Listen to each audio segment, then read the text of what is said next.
أعوذ بالله من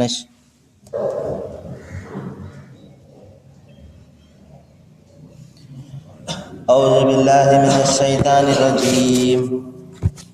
بسم الله الرحمن الرحيم. قل من كان عدوا لجبريل فإنه نزله على قلبك بإذن الله مصدقا لما بين يديه وهدى وبشرى للمؤمنين. صدق الله العظيم. అనంత కరుణామయుడు, అపార కృపాశీలుడు, పాలకుడు, పోషకుడు, సర్వలోక ప్రభు అయిన అల్లాహ్ శుభనామంతో ప్రారంభిస్తున్నాను. సోదరులారా, సోదరీమణులారా, అయ్యలారా, అమ్మలారా, నా యొక్క ఈ శబ్దాన్ని వింటున్నటువంటి అందరికీ కూడా అస్సలాము అలైకుం రహమతుల్లాహి వబరకాతు. సర్వలోక ప్రభు అయిన అల్లాహ్ మన అందరి జీవితాలలో శాంతిని, శుభాలను, కారుణ్యాన్ని, దయను కురిపించునుగాక. ఆమీన్. ఇంతవరకు మీ ముందు మన అందరి మార్గదర్శక గ్రంథమైనటువంటి దేవుని అంతిమ వచనమైనటువంటి దివ్య ఖురాన్ నుండి 2వ అధ్యాయం 97వ వాక్యం యొక్క అరబీ మూలంను మీ ముందు పట్టించడం జరిగింది. దీని యొక్క తెలుగు అనువాదం: ఓ ప్రవక్త, మీరు వారితో ఇలా అనండి, జిబ్రాయిల్ పట్ల విరోధం ఉన్న ప్రతివాడు ఈ యథార్థాన్ని గ్రహించాలి. అల్లాహ్ ఆజ్ఞతోనే అతను ఈ ఖురానును నీ హృదయ పలకంపై అవతరింపజేశాడు. ఇది పూర్వం వచ్చిన అన్ని గ్రంథాలను ధృవీకరిస్తుంది, అవి నిజమని బలపరుస్తుంది. ఈ గ్రంథము విశ్వసించే వారికి హితోపదేశం, సాఫల్యం సిద్ధిస్తుంది అని తెలిపే ఒక శుభవార్త. ఎవరైతే అల్లాహకు, ఆయన దూతలకు, ఆయన ప్రవక్తలకు, జిబ్రాయిల్కు, మీకాయిల్కు ఎవరైతే శత్రువులో అటువంటి విశ్వాసులకు అల్లాహ్ శత్రువు. సోదరులారా, ఇప్పుడు నేను చదివినటువంటి ఈ వాక్యంలో ప్రత్యేకంగా దైవము ఒక అస్తిత్వాన్ని గురించి ప్రస్తావిస్తున్నాడు. ఆయన ఎవరు అంటే జిబ్రాయిల్. ఈయననే ఇంగ్లీష్లో గ్యాబ్రియల్ అంటారు. ఈయన ఎవరు అంటే ఈయన ఒక దైవదూత. చూడండి సోదరులారా, ఏ విధంగా అయితే అల్లాహ్ దైవము మనిషిని మట్టితో పుట్టించడం జరిగిందో, అదేవిధంగా దేవుని యొక్క సృష్టిలో మరొక 2 రకాల సృష్టితాలు కూడా ఉన్నాయి.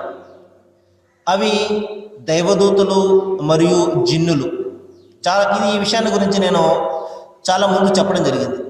దైవదూతలు దేవుని యొక్క ఆజ్ఞ మేరకు పనులన్నీ కూడా నిర్వహిస్తూ ఉంటారు. ఇక్కడ ఒక ప్రశ్న ఏంటంటే, అదేంటండి, మరి ఖురాన్లో దైవము ఏదైనా ఒక విషయము ఆయన చేయాలి అని అనుకుంటున్నప్పుడు కేవలం ఒక ఆజ్ఞ ఇస్తాడు, వెంటనే అది అయిపోతుంది, కున్ ఫయకూన్ అని ఉంది కదండి, మరి ఆయనకు దైవదూతల యొక్క అవసరం ఏమిటండి? ఇదొక ప్రశ్న. చూడండి సోదరులారా, చూడండి, ఒక పెద్ద చక్రవర్తి ఉన్నాడు అనుకోండి. ఆయన తన ఆజ్ఞను జారీ చేస్తాడు. ఆ ఆజ్ఞను చేయడానికి ఆయన వద్ద అనేక రకాలైనటువంటి అనేక మంది సేవకులు ఉంటారు, భటులు ఉంటారు. ఎందుకు? అది ఆయన అధికార దర్పానికి ఒక చిహ్నం. ఆ సేవకులు అనేది ఆయన యొక్క అధికారానికి, ఆయన యొక్క పవర్కు ఒక చిహ్నం. అదేవిధంగా దేవుని యొక్క ఘనతకు, ఆయన అధికారానికి చిహ్నం ఏమిటంటే ఆయన తన పనులను నిర్వర్తించడం కోసము ఆయన దైవదూతలను ఆయన నిర్మించుకున్నాడు, ఆయన పుట్టించుకున్నాడు. కాబట్టి ఆయన ఏదైనా ఒక విషయము చేయాలి అని అనుకున్నప్పుడు నిస్సందేహంగా అది తలంచగానే అది అయిపోతుంది, దానికి ఎటువంటి సందేహం కూడా లేదు. అయితే ఈ సృష్టి వ్యవహారాలను నడపడం కోసము ఆయన చాలామంది దైవదూతలను ఆయన నిర్మించుకుని ఉన్నాడు. ఈ దైవదూతలు ఎవరండి? అంతిమ గ్రంథం ఖురాన్లో దైవదూతల గురించి చాలా స్పష్టమైనటువంటి మాటలను దైవం చెప్పడం జరిగింది. మరి ప్రవక్త ముహమ్మద్ సల్లల్లాహు అలైహి వసల్లం వారి యొక్క కాలంలో దైవదూతల పట్ల ఒక రకమైనటువంటి అభిప్రాయం ఉండేది. ఇప్పటికీ మనకు ఉంటుంది. అదేమిటంటే దైవదూతలు అనేవారు చాలా శక్తిమంతులు, దేవుని వద్ద వీరికి గొప్ప స్థానం ఉంటుంది, దేవుని వద్ద వీరు సిఫార్సు చేస్తారు అని కొంతమంది అభిప్రాయం అయితే, మరికొంతమంది దైవత్వంలో భాగస్వాములుగా కూడా చేసేస్తారు. వీళ్ళు కూడా దేవుని యొక్క భాగమే, వీళ్ళను ఆరాధించినట్లయితే దైవాన్ని ఆరాధించినట్లే అని చాలామంది కూడా దేవుని యొక్క భాగస్వాములుగా చేసేవాళ్ళు కూడా మనం చూస్తుంటాం. అయితే అంతిమ గ్రంథం ఖురాన్లో దైవం చెప్తున్నాడు, వీరు కేవలము దాసులు. ఏ విధంగా అయితే మనుషులు ఇక్కడ దాసులుగా ఉన్నారో దేవుని యొక్క దాసులుగా, అదేవిధంగా దైవదూతులు కూడా దేవుని యొక్క దాసులే. ఆయన ఆజ్ఞ ప్రకారము నడుచుకునేవారే. వారికి ఎటువంటి శక్తి కానీ, ఎటువంటి సిఫార్సు చేసే శక్తి కానీ మరి ఏది కూడా లేదు. కేవలము దైవం చెప్తున్నాడు మరొక సందర్భంలో, యౌమ యఖూము రూహు వల్ మలాయికతు సఫ్ఫాన్ లా యతకల్లమూన ఇల్లా మన్ అజ్న లహు రహమాను మద్ద. అంతిమ దినాన దూతలు అందరూ కూడా వాళ్ళ నాయకుడు అయినటువంటి జిబ్రాయిల్, ఇప్పుడే నేను ప్రస్తావించడం జరిగింది, వీరందరూ కూడా వరుసగా నిలబడి ఉంటారు. ఆ రోజున దైవం ముందు మాట్లాడే శక్తి ఎవరికి కూడా ఉండదు. దైవం ముందు మాట్లాడే ఏమాత్రం కూడా వారికి అవకాశం ఉండదు. కేవలం ఎవరైతే దైవం యొక్క అనుమతి పొందుతారో వారు మాత్రమే మాట్లాడతారు. కాబట్టి అంతిమ గ్రంథం ఖురాన్లో దైవదూతల యొక్క వారి యొక్క అస్తిత్వాన్ని గురించి చాలా స్పష్టంగా చెప్పడం జరిగింది. వీరు దేవుని యొక్క పని చేసేవారు, ఆయన ఆజ్ఞ ప్రకారము నడుచుకునేవారు, ఆయన ఏదైతే ఆజ్ఞ ఇస్తారో దానిని వెంటనే అమలు పరిచేవారు. అంతే తప్పించి మరొక అధికారము ఏది కూడా వీరికి లేదు. ఇక్కడ సోదరులారా, జిబ్రాయిల్ అనే మాట వచ్చినది. ఈయన ఎవరు అంటే, ఇప్పుడే నేను చెప్పాను, దైవము తన పనులను నిర్వర్తించుకోవడం కోసం, పూర్తి చేయడం కోసం అనేక రకాల దైవదూతలను నియమించుకుని ఉన్నాడు. ఇందులో ప్రధానంగా 4 దైవదూతల యొక్క పేర్లను అంతిమ గ్రంథం ఖురాన్లో దైవం చెప్పాడు. అందులో ప్రధానమైనటువంటి దైవదూత పేరు ఏమిటంటే జిబ్రాయిల్. ఈయన గ్యాబ్రియల్ అంటారు ఇంగ్లీష్లో. ఈయన యొక్క డ్యూటీ ఏమిటంటే, ఈయన యొక్క బాధ్యత ఏమిటంటే, దైవం వద్ద నుండి సందేశాన్ని ప్రవక్తల వద్దకు చేర్చడము. దైవం యొక్క ఏదైనా ఒక ఆపదను కానివ్వండి, లేకపోతే మరొక ఏదైనా ఒక ఏమంటారు దాన్ని, ఏదైనా ఒక నాశనానికి సంబంధించినటువంటి ఆజ్ఞ ఏదైనా ఉంది అంటే, ఒక పట్టణం కానివ్వండి, లేకపోతే ఒక జనాంగం కానివ్వండి, వారి మీద ఏదైనా ఒక ఆపదను తీసుకుని వచ్చే ఏదైనా ఆజ్ఞ ఉందంటే అది ఈ ప్రధానమైనటువంటి దైవదూతకి అప్పచెప్తాడు దైవం. కాబట్టి అల్లాహ్ యొక్క ప్రధానమైనటువంటి దూత ఈయన, దైవదూత. ఈయన బాధ్యత ఏమిటంటే దైవం వద్ద నుండి సందేశాన్ని తీసుకుని వచ్చి ప్రవక్త వద్దకు చేర్చడము. ఈయన ప్రధానమైనటువంటి బాధ్యత. ఒక సందర్భంలో ప్రవక్త ముహమ్మద్ సల్లల్లాహు అలైహి వసల్లం వారి వద్దకు ఒక యూదుడు వచ్చి, ఓ ప్రవక్త ముహమ్మద్, ప్రతి ప్రవక్తకు కూడా ఒక సహాయకుడు ఉంటాడు, మరి మీ సహాయకుడు ఎవడో చెప్పండి నాకు. ఎందుకంటే అతను గ్రంథాన్ని చదివినటువంటి వ్యక్తి కాబట్టి, ప్రతి ప్రవక్తకు కూడా ఒక సహాయకుడు ఉంటాడు అని అతనికి తెలుసు కాబట్టి, మీ సహాయకుడు ఎవడో చెప్పండి అనగానే ప్రవక్త ముహమ్మద్ సల్లల్లాహు అలైహి వసల్లం చెప్తారు, ప్రతి ప్రవక్తకు కూడా సహాయకుడు ఒకడే, ఆయనే జిబ్రాయిల్, గ్యాబ్రియల్ అని అనగానే ఆ యూదుడు నిరాకరిస్తాడు. ఆ దూత, అతను శిక్షణ తెచ్చే దూత, మేము అతన్ని నమ్మము, అతన్ని మేము ఇష్టపడము, అతను దైవం వద్ద నుండి మా మీదకు శిక్షణ తెస్తాడు, శిక్ష యొక్క ఆజ్ఞ తెస్తాడు, కాబట్టి అతనంటే మాకు ఇష్టం లేదు. ఒకవేళ మీకాయిల్ అయితే మాకు ఇష్టము. ఈయన మీకాయిల్ అనేవారు ఎవరంటే ఆహారాన్ని తెచ్చే దూత అన్నమాట. మనిషికి ఏదైతే ఇక్కడ అవసరమో అది ఆహార రూపేణ కానివ్వండి, పేరు ప్రఖ్యాతుల రూపేణ కానివ్వండి, జ్ఞానం రూపేణ కానివ్వండి, ఇంకా అతని సంపదల రూపేణ కానివ్వండి, దైవం తరపు నుండి వచ్చే ఒక అనుగ్రహం అన్నమాట. ఈ అనుగ్రహాన్ని తెచ్చే దూత ఈయన. ఆయన నీ సహాయకుడైతే మేము నిన్ను ఒప్పుకుంటాము, జిబ్రాయిల్ అయితే మేము ఒప్పుకోము. ఎందువలనంటే ఆయన మాకు శిక్షణ తెచ్చే దూత, మా మీదకు ఆపదలను తెచ్చే దూత అని చెప్పగానే అంతిమ గ్రంథం ఖురాన్లో దైవం ఈ మాటను ఇక్కడ అవతరింపజేయడం జరిగింది. అదేమిటంటే, జిబ్రాయిల్ పట్ల ఎవరైతే విరోధాన్ని కలిగి ఉంటారో, ఒక విషయం మీరు జ్ఞాపకం తెచ్చుకోండి, జిబ్రాయిల్ అనే దూత ఆయన సొంతంగా ఏది కూడా తెచ్చేవాడు కాదు. ఆయనకు సంబంధించినటువంటి ఆయన ఇష్టపూర్వకంగా ఏది కూడా ఈ ప్రజలకు ఆయన సందేశాన్ని తేవడు. ఆయన దైవం యొక్క ఆజ్ఞతోనే, అల్లాహ్ యొక్క ఆజ్ఞతోనే ఏదైనా తెస్తాడు తప్పించి. చూడండి, ఒక పోస్ట్ మ్యాన్ ఉన్నాడండి. పోస్ట్ మ్యాన్ యొక్క బాధ్యత ఏమిటి? మనకు ఉత్తరాలను మనకు కావలసిన వారి వద్దకు చేర్చడం, అందులో అంతవరకు అతని బాధ్యత. అదేవిధంగా ఈ పోస్ట్ మ్యాన్ లాంటి డ్యూటీ ఈ దైవదూతలు చేస్తారు తప్పించి అందులో ఉన్నటువంటి వ్యవహారాలను మార్చడం కానివ్వండి, తమకు నచ్చినటువంటి వ్యవహారాలను అందులో చొప్పించడం కానివ్వండి, అది వారికి అంత మాత్రం కూడా సంబంధం లేనటువంటి విషయము. ఈ విషయాన్ని మీరు జ్ఞాపకం పెట్టుకోండి. దైవదూతలు కేవలం దైవం యొక్క ఆజ్ఞను నిర్వర్తించేవారు మాత్రమే. వారికి ఎటువంటి అధికారాలు ఉండవు, వారికి ఎటువంటి ఆధిక్యత ఉండదు అని ఇక్కడ దైవం చెప్తున్నాడు. చూడండి సోదరులారా, అంతిమ గ్రంథం ఖురాన్లో ఆ దైవదూతల యొక్క శరీరం యొక్క నిర్మాణాన్ని గురించి కూడా దైవము ఇక్కడ వివరిస్తున్నాడు. మనం చూస్తుంటాం దైవదూతలు అంటే 2 రెక్కలను పెట్టి తెల్లటి బట్టలను ధరింపజేసి ఈ విధమైనటువంటి ఆకారాలను మనం చూస్తుంటాం. అంతిమ గ్రంథం ఖురాన్లో చెప్తున్నాడు, ఆయన దూతలను తన సందేశహరులుగా నియమిస్తాడు. వారికి 2 3 4 బాహువులు ఉంటాయి. కాబట్టి దైవదూతల యొక్క ఆకారం ఏ విధంగా ఉంటుందో మనము ఖచ్చితంగా ఇదే అని మనం చెప్పే పరిస్థితి లేదు. ఎందుకంటే ఎవరు కూడా చూసి వచ్చింది కాదు. వారందరూ కూడా గోప్యంగా ఉన్నటువంటి విషయాలు. దీన్నే ఇల్మే గైబ్ అని చెప్పడం జరిగింది. గైబ్ అంటే గోప్యత. చూడండి, స్వర్గం మనకు తెలియదు, అది గోప్యమైనటువంటి విషయం. నరకం ఏ విధంగా ఉంటుందో తెలియదు, అది గోప్యమైనటువంటి విషయం. దేవుడు గోప్యమైనటువంటి విషయం, దైవదూతలు గోప్యమైనటువంటి విషయం, మరణం తర్వాత వచ్చే జీవితం కూడా గోప్యమైనటువంటి విషయము. కాబట్టి మనకు తెలియనటువంటి ఈ విషయాలను కూడా మనము విశ్వసించాలి. ఇది కూడా విశ్వాసంలో ఒక భాగం. అందుకని అంతిమ గ్రంథం ఖురాన్లో చెప్తున్నాడు, వారు గోప్యంగా ఉన్న విషయాలను విశ్వసిస్తారు. నిజమైనటువంటి విశ్వాసం యొక్క లక్షణం ఏమిటంటే కనిపించేవి కాదు, కనిపించని విషయాలను కూడా వారు విశ్వసిస్తారు. ఇన్నల్లజీన యక్షౌన రబ్బహం బిల్ గైబ్, ఎవరైతే దైవాన్ని చూడకుండా భయపడతారో ఆ పరీక్ష నిమిత్తం మీకు నేను సృష్టించాను అంటున్నాడు. కాబట్టి సోదరులారా, దైవదూతులు అనేవారు కంటికి కనిపించినటువంటి వారు, వారు గోప్యంగా ఉన్నవారు, సీక్రెట్గా ఉన్నవారు వారు. కాబట్టి అయినప్పటికీ కూడా వారు కనిపించడం లేదు కదా అని మనము విశ్వసించడం మానకూడదు. ఎందుకంటే చాలా సందర్భాలు నేను చెప్పాను, మనకు కంటికి కనబడినటువంటి అనేక విషయాలను మనము ఇక్కడ విశ్వసిస్తున్నాము. మనం ఫోన్లలో మాట్లాడుకుంటున్నాము, కానీ ఎలా వెళ్తున్నాయి?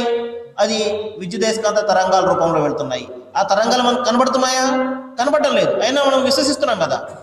లేదండి, నాకు కనబడడం లేదు కదండి, నేను విశ్వసించను అంటే మరి మన మాట వాళ్ళ వద్దకు ఎలా వెళ్తుంది?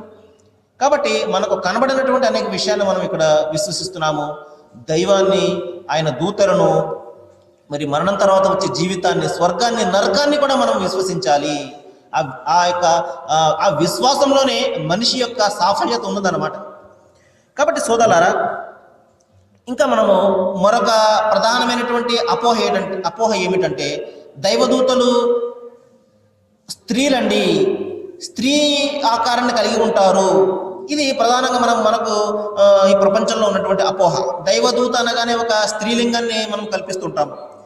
అంతిమ గ్రంథం ఖురాన్లో ఈ విధంగా ప్రశ్నిస్తున్నాడు దైవం.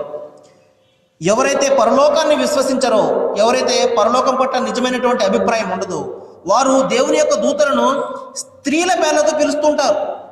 దూత వచ్చింది, దూత వెళ్ళింది అని చెప్పేసి దైవం చెప్తున్నాడు, వారికి లింగభేదం లేదు. దైవానికి ఏ విధంగా అయితే లింగభేదం లేదు, దైవం అనేవాడికి స్త్రీ పురుషుడు అనే లింగభేదము, మనుషులకి లింగభేదం ఉంటుంది, దైవానికి లింగభేదం లేదు. అందుకని ఆయన దైవము అంటాము, దేవుడు కూడా అంటాం. చూడండి, ఇదే విధంగా దూతలకు కూడా లింగభేదం అనేది లేదు. వారు మగవారు కాదు, వారు ఆడవారు కూడా కాదు. వారికి జ్ఞానం లేదు, మీకు జ్ఞానం లేదు కాబట్టి వారిని స్త్రీ పేర్లతో మీరు పిలుస్తున్నారు. మీరు వారి శరీర నిర్మాణాన్ని ఏమైనా చూసారా? కళ్ళతోటి మీరు ఎప్పుడైనా చూసారా ఆయన స్త్రీ లేకపోతే ఆయన పురుషుడు అని చెప్పడానికి?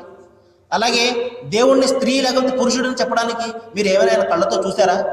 ఏ విధంగా ఆయన పురుషుడు అంటారు, లేకపోతే స్త్రీ అంటారు? కాబట్టి దైవానికి ఏ విధంగా లింగం అనేది లేదు, లింగభేదం అనేది లేదు. ఈ లింగభేదాలు, ఈ బలహీనతలు, ఈ లోటుపాట్లు, ఈ కష్టాలు, ఈ నష్టాలు మనిషికి, అందుకనే మనిషి అయ్యాడు. ఇటువంటి వాటికి అతీతంగా ఉన్నాడు కాబట్టి ఆయన దేవుడు అయ్యాడు. ఇది మనం ప్రధానంగా జ్ఞాపకం పెట్టుకోవాలి. కాబట్టి దైవానికి కూడా బలహీనతలు ఉన్నాయండి, ఆయనకు కూడా మనలాంటి కష్టాలు ఉంటాయి, ఆయనకు కూడా తిండి అవసరం ఉంటుంది, ఆయనకు కూడా నిద్ర అవసరం ఉంటుంది అన్న ఆలోచనలు మనకు ఉన్నాయనుకోండి, అది దైవాన్ని మనం అవమానపరచడమే. ఇది ప్రధానంగా మనం జ్ఞాపకం పెట్టుకోవాలి. దైవాన్ని మనము ఆయన స్థాయి నుండి దిగజార్చేసి మనము మానవునికి స్థాయి ఇచ్చేస్తున్నామంటే ఆయన ఎంతగా అవమానపరుస్తున్నామో ఒకసారి ఆలోచించాలి. కాబట్టి ఇటువంటి వాటికి అతీతంగా ఉన్నవాడే దైవం అనబడతాడు. లేదు అంటే మానవుడు అనబడతాడు. ఇది మనం ప్రధానంగా జ్ఞాపకం పెట్టుకోవాలి. అందుకనే దైవం ఇక్కడ ప్రశ్నిస్తున్నాడు, మీరు వారి శరీర నిర్మాణాన్ని చూసారా? మీరు స్త్రీ అంటున్నారు, పురుషుడు అంటున్నారు. కాబట్టి వీటి గురించి మీరు సమాధానం చెప్పుకోవాలి. జాగ్రత్త సుమా. మీరు ఏ ఏ విషయాలను కల్పిస్తున్నారో దైవానికి, వాటన్నింటి మీద కూడా ఆయన అడుగుతాడు. కేవలం మిమ్మల్ని ఏమాత్రం కూడా ప్రశ్నించడు. అఫహసిబుతుం అన్నమా ఖలకనాకుం అబసవ్వ అన్నకం ఇలైనల తుర్జవు. మీరు ఇట్టే పుట్టేశారా? మీరు నా వద్దకు మరలి రారు మీరు అనుకుంటున్నారా? జాగ్రత్త. ప్రతి విషయం కూడా సుమ్మల తుస్కలున్న యౌమ అజిన్ అని ఈ ప్రతి అనుగ్రహాన్ని గురించి నేను అడుగుతాను. సుమ్మ ఇలైహి తుర్జవున్, ప్రతి విషయం కూడా దైవం వైపునకే మరలుతుంది చివరకు. ఇక్కడ మనం ఎన్నెన్నో ఆలోచిస్తాము, ఎన్నెన్నో కల్పించుకుంటాము. దైవాన్ని గురించి కల్పించుకుంటాము, మన పద్ధతుల గురించి కల్పించుకుంటాము. కానీ సుగుదల్లారా, నిజమైనటువంటిది ఏమిటో మనకు మరణం తర్వాత తెలుస్తుంది.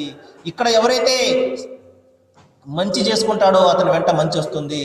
కేవలం ఒక్క జీవితం మాత్రమే దైవం మనకు ప్రసాదించాడు సోదరులారా. కేవలం అమూల్యమైనటువంటి జీవితాన్ని మనకు ప్రసాదించాడు. ఈ జీవితాన్ని మనం రాబోయే జీవితం గురించి పెట్టుబడిగా పెట్టుకోవాలి. మన వద్ద ఏది కూడా లేదు ఈ జీవితం తప్ప. చూడండి, ఇది మనము వ్యాపారాలు చేస్తుంటాం. ఒక వ్యాపారంలో మనకు నష్టం వచ్చిందనుకోండి, వ్యాపారం మార్చేసుకుంటాం, మరొక వ్యాపారం చేసుకుంటాం. కానీ ఒక్కసారి మన ప్రాణం పోతే మళ్ళీ ప్రాణం వచ్చే పరిస్థితి లేదు. ఒకే ఒక జీవితం మనకు లభించింది. ఈ జీవితాన్ని మనం పెట్టుబడిగా పెట్టుకోవాలి. పెట్టుబడిగా పెట్టుకొని ఇక్కడ మనము మంచి చేసి దైవాన్ని విశ్వసించి మంచి చేసినట్లయితే నిస్సందేహంగా మనము మన యొక్క మంచిని మరణం తర్వాత చూసుకుంటాము. ఇక్కడ మనకు దాని యొక్క ఫలితం ఇక్కడ మనకు కనబడదు. ఇది కర్మలు ఆచరించే స్థలం మాత్రమే. ఫలితం అనేది మరణం తర్వాత లభిస్తుంది. ఇక్కడ మనము మంచి చేసినా, ఇక్కడ చేసి చెడ్డ చేసినా ఎవరు మనం అడిగేవాడు కూడా ఎవరు కూడా లేరు. కాబట్టి సోదరులారా, దైవదూతల గురించి ఇక్కడ దైవం చెప్తున్నాడు. ఎవరైతే దైవదూతల పట్ల మీరు విరోధాన్ని కలిగి ఉంటారో జాగ్రత్త. వారు తమ సొంతంగా ఏది కూడా చేయరు, దేవుని యొక్క ఆజ్ఞ మేరకు మాత్రమే చేస్తారు. ఇప్పుడు ఆయన ఈ ఖురాన్ను నీపై అవతరింపజేశాడు. ప్రవక్త ముహమ్మద్ సల్లల్లాహు అలైహి వసల్లం వారి మీద అవతరింపజేశాడు. ఏ విధంగా అయితే ఇంతకు పూర్వం వచ్చినటువంటి ప్రవక్తల మీదకు కూడా ఆయన ఇదే విధంగా దైవం నుండి సందేశాన్ని తీసుకుని వచ్చాడు.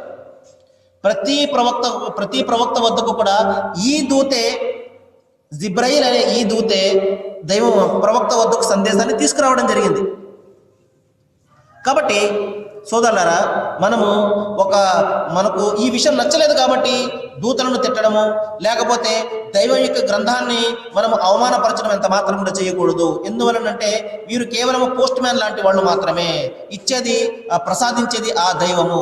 ఒకవేళ మనము వీళ్ళని అవమానపరుస్తున్నామంటే ఆ దైవాన్ని మనం అవమానపరుస్తున్నట్టే. కాబట్టి ప్రవక్తులు కానీ దైవదూతలు కానీ దేవుని యొక్క దాసులు మాత్రమే. ప్రవక్త ముహమ్మద్ సల్లల్లాహు అలైహి వసల్లం వారు ఒక సందర్భంలో చెప్తున్నారు, తన శిష్యులను ఉద్దేశించి, మీరు చూడలేనటువంటి అనేకం నేను చూస్తున్నాను, మీరు వినలేనటువంటి అనేకం నేను వింటున్నాను. ఎందువలనంటే చూడండి, ఒక విషయం మన కళ్ళ ముందు కనబడింది అనుకోండి, మనము చాలా విశ్వాసంతో ఆ విషయాన్ని గురించి ప్రకటిస్తాం. అదేవిధంగా దైవము తన ప్రవక్తలకు కొన్ని అద్భుతాలను చూపిస్తాడు. మనము చూడలేనటువంటి విషయాలను వారికి చూపిస్తాడు. ఎందువలనంటే వారు మరింత విశ్వాసంగా ప్రజల ముందు ప్రకటించడం కోసము. అందువలననే చివరి ప్రవక్త అయినటువంటి మహాప్రవక్త ముహమ్మద్ సల్లల్లాహు అలైహి వసల్లం వారిని దైవము స్వర్గం ఎలా ఉంటుందో చూపించాడు, నరకం ఎలా ఉంటుందో చూపించాడు, స్వర్గంలో ఎవరు వెళ్తారో చూపించాడు, నరకంలో ఎవరు చిక్కుకుంటారో చూపించాడు. ఎందుకు? ఆయన మరింత విశ్వాసంతో ప్రజల ముందు ప్రకటించడం కోసము. అదే విషయాన్ని ఇక్కడ చెప్తున్నారు. మీరు చూడలేనటువంటి అనేక విషయాలను దైవం నాకు చూపించాడు, మీరు వినలేనటువంటి అనేక విషయాలను దైవం నాకు వినిపించాడు. మరి నేను చూస్తున్నాను ఇప్పుడు. మరి ఆకాశం అంతా కూడా దైవాన్ని స్తుతిస్తుంది. మరి అంతేకాదు, ఇప్పుడు వేళ్లు పెట్టడానికి కూడా ఖాళీ లేనంతగా ఆకాశం అంతా కూడా దైవదూతలతో నిండిపోయి ఉన్నది. సోదరులారా, దైవం వద్ద, అల్లాహ్ వద్ద ఎంతమంది దైవదూతలు ఉన్నారు అంటే చిన్న ఉదాహరణ చెప్తాను. స్వర్గంలో ఒక చెట్టు ఉంటుంది, సిద్రతుల్ ముంతహా అని దాని పేరు. అది ఎంత పెద్ద చెట్టు అంటే భూమి ఆకాశాల ఎంత విశాలమైనటువంటి చెట్టు. ఆ చెట్టు క్రింద ఒక 50,000 వరుస గల ఒక దైవదూతల సమూహము ప్రతి క్షణం కూడా దైవం యొక్క సాష్టాంగం చేసి బయటకు వస్తుంటుంది. మరి ఎప్పుడైతే దైవము వారిని సృష్టించడం జరిగిందో అప్పటి నుండి మొదలుకొని ఈ యొక్క వ్యవహారం జరుగుతూనే ఉన్నది. ఒక వరుస 50,000 మంది దైవదూతలు కలిగినటువంటి ఒక వరుస దైవం వద్ద సాష్టాంగం చేసి తిరిగి వెనక్కి రాగానే మరొక గ్రూప్ వచ్చి, మరొక సమూహం వచ్చి సాష్టాంగం చేసుకుంటుంది. మరి ఒక్కసారి లభించినటువంటి అవకాశము ఒక దైవదూతకు ప్రళయం వరకు కూడా మళ్ళా లభించదు. అంటే ఒక్కసారి ఒక 50,000 మంది దైవదూతులు దైవం వద్ద సాష్టాంగపడి వెనక్కి వచ్చి మరొక 50,000 మంది మళ్ళా సాష్టాంగపడినప్పుడు మొదటిసారి లభించినటువంటి అవకాశం ఎవరికైతే లభిస్తుందో చివరికి మళ్ళా ప్రళయం వరకు కూడా ఆ యొక్క అవకాశం లభించదు. అంటే చూడండి ఎంతమంది, ఎన్ని కోటాను కోట్ల దైవదూతులు దైవం వద్ద ఉన్నారు. వారందరూ కూడా మనలాగా ఏదో రోజుకి 5 కోట్లు వచ్చి, లేకపోతే వారానికి ఒకసారి మనం వెళ్ళి, లేకపోతే ఆదివారం ఒకసారి మనం వెళ్ళి ఆరాధన చేసుకునే పద్ధతి కాదు సోదరులారా. అనుక్షణం కూడా దైవాన్ని స్తుతిస్తూ గడుపుతారు. అనుక్షణం కూడా దైవాన్ని ఘనపరుస్తూ గడుపుతారు. కానీ సోదరులారా, మనిషి చూసారా, కొద్దిసేపు ఆరాధన చేసి నా అంత దైవభక్తుడు లేడు, నా అంత పవిత్రుడు లేడు అని చెప్పేసి గొప్పలు పోతుంటాడు. దైవం వద్ద ఉన్నటువంటి దైవదూతలు ఒక్క క్షణం కూడా ఆయన్ను మానకుండా ఆరాధిస్తున్నారు. మన ఆరాధనతోటి దైవానికి పని లేదు సోదరులారా. మన భక్తితోటి, మన ఆరాధనతోటి దైవానికి అంత మాత్రం కూడా పని లేదు. ఆయన దేనికి కూడా అపేక్షపరుడు కాడు. ఏది కూడా ఆయనకు అవసరం లేదు. ఈ భక్తి కానివ్వండి, ఈ దైవంతో మన యొక్క విశ్వాసం కానివ్వండి, అది కేవలము మన కోసం మాత్రమే. మన కోసం మనం మంచి చేసుకున్నట్టే. మనము దైవానికి భయపడే జీవితం గడిపితే అది మనమే మంచి చేసుకున్నట్టు. అంతేగాని మనం ఏదో దైవానికి ఏదో అనుగ్రహం చేసేస్తున్నట్టు, ఆయనకి ఏదో ఉపకారం చేసేస్తున్నట్టు ఎంత మాత్రం కూడా కాదు సోదరులారా. ఈ విషయాన్ని మనం జ్ఞాపకం పెట్టుకోవాలి. ఆ తర్వాత దైవం చివరికి చెప్తున్నాడు, ఈ ఖురాన్ ఇంతకు పూర్వం వచ్చినటువంటి గ్రంథాలు ఇది ధృవీకరిస్తుందయ్యా, అవి నిజమని బలపరుస్తుంది. ఇది కొత్త సందేశం ఏమీ ఇవ్వడం లేదు. ఏ దైవమైతే పాత గ్రంథాల్లో ఉన్నాడో, ఏ ధర్మమైతే పాత గ్రంథాల్లో నిక్షిప్తమై ఉన్నదో మరొకసారి జ్ఞాపకం చేయడం కోసం వచ్చినటువంటి ధర్మమే తప్ప ఇస్లాం అనేది పాత ధర్మమే కానీ కొత్త ధర్మం ఎంతమాత్రం కూడా కాదు. అల్లా అనే దైవం కొత్తగా వచ్చినటువంటి దైవం కాదు. పాత గ్రంథాల్లో వివిధమైనటువంటి పేర్లతో సర్వేశ్వరుడు అనే యెహోవా అని మరి వివిధమైనటువంటి పేర్లతో ఉన్నటువంటి దైవమే అరబీ భాషలో అల్లాగా ఈ గ్రంథంలో ఉన్నాడు తప్పించి కొత్త ధర్మం కానీ, కొత్త దేవుడు కానీ, కొత్త విధానం కానీ ఏది కూడా కాదు. ఆది నుండి మనిషి పుట్టినప్పటి నుండి ఏ ధర్మం అయితే ఉన్నదో, సృష్టికర్తను మాత్రమే ఆరాధించాలి, సృష్టికర్తను మాత్రమే లొంగి జీవితం గడపాలి అన్న ధర్మం ఏదైతే ఉన్నదో, ఈ ఏకేశ్వరోపాసన అనే ధర్మం ఏదైతే ఉన్నదో ఆ ధర్మాన్ని అరబీ భాషలో ఇస్లాంని పిలవడం జరిగింది. కాబట్టి సోదరులారా, నేను దైవాన్ని ప్రార్థిస్తున్నాను. ఏ విషయాలైతే నేను చెప్తున్నానో అంతిమ గ్రంథం ఖురాన్ మరియు ప్రవక్త ముహమ్మద్ సల్లల్లాహు అలైహి వసల్లం వారి యొక్క ప్రవచనాల వెలుగులో వీటి మీద మనం బాగా ఆలోచన చేయాలని, జ్ఞానాన్ని పెంచుకోవాలని, మనలో ఉన్నటువంటి అపోహలన్నిటి కూడా మనం తొలగించుకుని నిష్కల్మషమైనటువంటి మనస్సుతోటి మనము మనందరినీ పుట్టించినటువంటి ఆ ఏకైక దైవాన్ని మాత్రమే మనం ఆరాధించేలాగా దైవము మన మనస్సులను విప్పాలని, మనకు ఆ శక్తిని, ఆ జ్ఞానాన్ని ప్రసాదించాలని నేను వేడుకుంటూ ముగిస్తున్నాను. వాఖిరు దావానా అల్హమ్దులిల్లాహి రబ్బిల్ ఆలమీన్. అస్సలాము అలైకుం.